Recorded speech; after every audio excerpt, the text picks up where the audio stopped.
Hello viewers, welcome back to my YouTube channel. My name is Kabanda Ishimwe Bruno and I'm going to be taking you through a tutorial on mail merging. Now what is mail merging? Mail merging is a feature in word processing that allows us to print a number of documents, emails, envelopes all at once. Now the mail merge is this amazing feature. Now, in order to start mail merging, you need to have a main document. It could be a letter, it could be an email, it could be an envelope, among others. And then you also need a table that has the source data that compiles a number of personal information like addresses, like the number, the telephone number, the name, the title, so on and so forth. So let's dive into this mail merging. So you're going to need to have created a main document. Like I told you, I'll decide to use letters to demonstrate this clearly. So I'm going to open my document.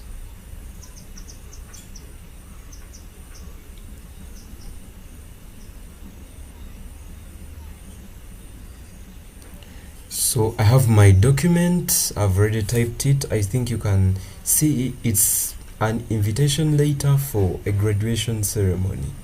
Now I want to invite a number of people, but I don't want to stress myself with typing, each and every individual's letter.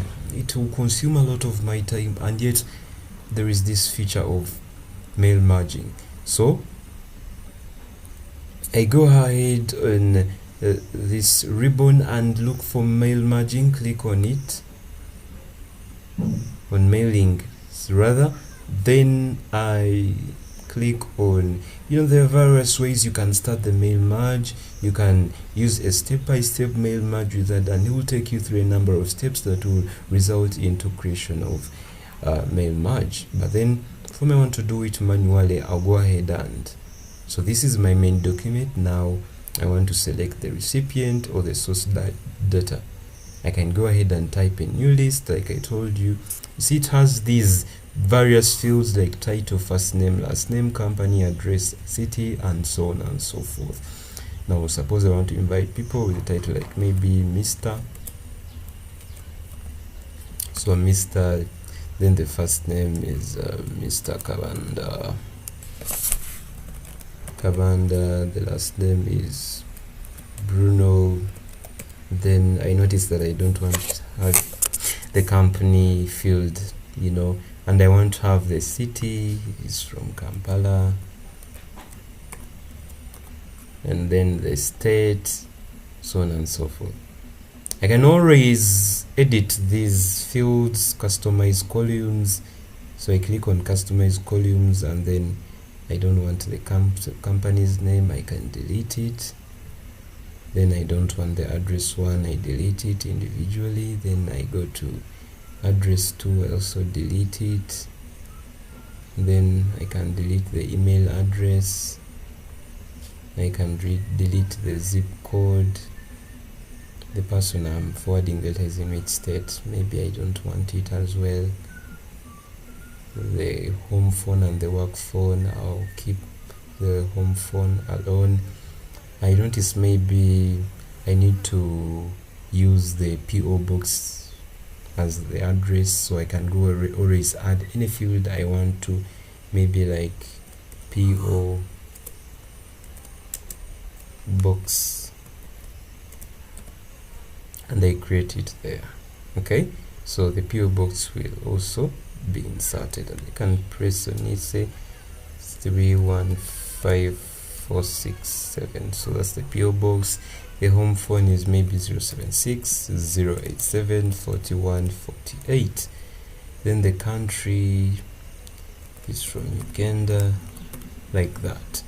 Now I go ahead and click on the new entry because I want to also insert in this source data another piece of information for another person I'm inviting. so on and so forth. I repeat the same step. This time around, maybe Miss Rebecca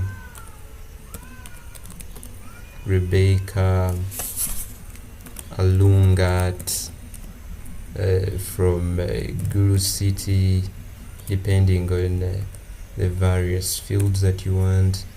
This one is also from Uganda. The home phone is that 0765432217, and then the PO box 874, like that. And then I can go ahead and click OK. So what about if I've already typed an existing list, so on and so forth? So I can always come here on select recipients, use an existing list, and there is one I had worked on and it's in my file, Bruno. I locate it and then I open it.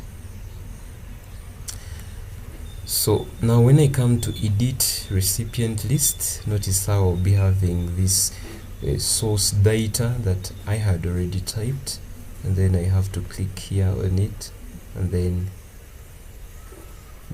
do I want to edit it? Okay, so this was the one I had made. So it had the salutations, the PO box, the first name, the last name, the address, the city, and the home phone.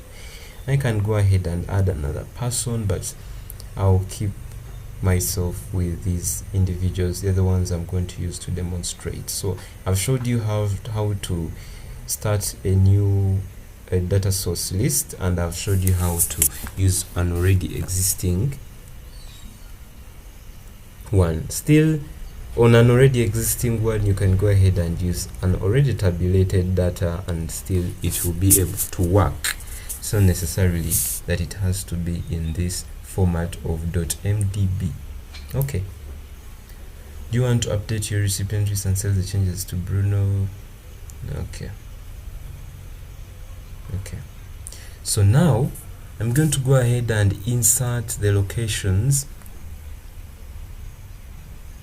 upon which this source data, the information from there, the particulars will be inserted. So for example, I wanted to insert PO box. You get. So now I'm going to come on PO box.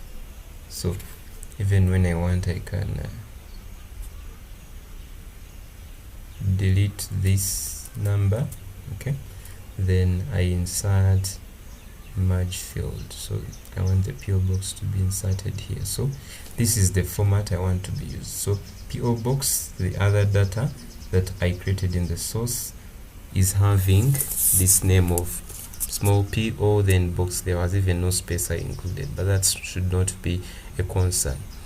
Then the address, Zana. Okay, so can even go ahead and delete this. I insert the merge field of, I think it was address 1. So after address 1, put a comma, then there is space, then there is Kampala, but I want this to be my city. So I'll insert the city field, then I'll add a full stop just right after it. Then this was what the telephone number. I'll insert a field, home phone, yeah, then enter. Dear, then the guest's name. How about I make this also insert merge field of first name, yeah, space, then yeah, last name. Okay, yeah, this is how I want my format to look like. Then is there any merge field I want in the body? I don't think so. I think that is it. Are all my merge fields entered? The salutation, the PO box, the first name, the last name, the address 1, the city, the home phone. I'm done with that. Now after I've inserted the merge fields in their appropriate locations, then I can go ahead and finish and merge. So there is this option here written on finish and merge. So I'll go ahead and click it. So I think I'm done. Edit individual documents. Yeah, so all of them, I want them to be reflected, all of them. And notice how we are done with our mail merging. It is showing the different individuals that we are addressed to. So you've got my first individual, the first person that I was inviting, that was Sentamu George, and then we went on to the next page. I have Thomas Shelby, that was found in Bolika Mukono, that was his number, the PO box, and so on and so forth. It can go ahead, you can have a source data that has over 100 people, and you don't have to go through the tedium of dealing with each and every person's data individually and typing in the necessary info. Microsoft Word has got you on that. Yeah, then you can go ahead and save your work. So I go ahead and save my work. I've clicked Ctrl S is my shortcut, then I save it as Bruno, then I save it. Alright, then I can easily exit it. Alright, thank you very much for viewing. That was my YouTube tutorial on mail merging. Stay tuned for other tutorials on a number of computer skills. I remain Kabanda Ishimwe Bruno, a student at Gulu University doing MBCHB 1. Thank you.